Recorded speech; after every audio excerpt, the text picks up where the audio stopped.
This is about to catch fire, man.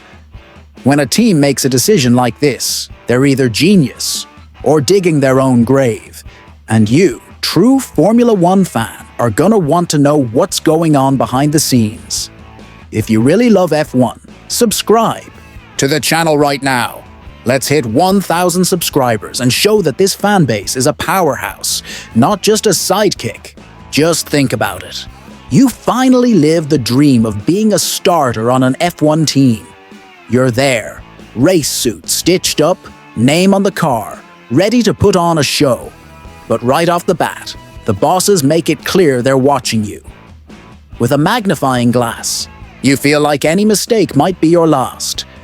That's exactly what happened with a driver who came in with high expectations, but ended up facing more criticism than results. Every race felt like the pressure was building. A little contact here, a silly crash in Suzuka. And of course, the shadow of the substitute lurking behind the scenes. Yeah, he already had a name and a surname. And here's where the game flips.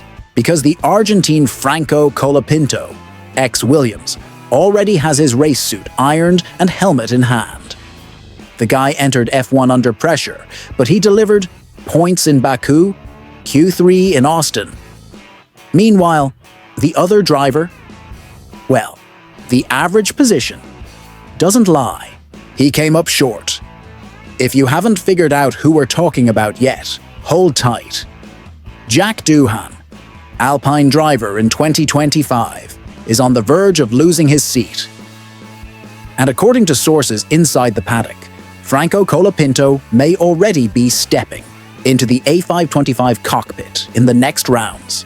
The decision is pretty much made. And now comes the million-dollar question. Was Alpine fair to Doohan? It was only 6 races in a high-pressure environment with some questionable public statements and a backup already lined up before the season even started. Like one mistake meant the end of the line. But on the flip side, there are the cold, hard numbers. Gasly outperformed Doohan in almost every race, and the performance gap between them was massive.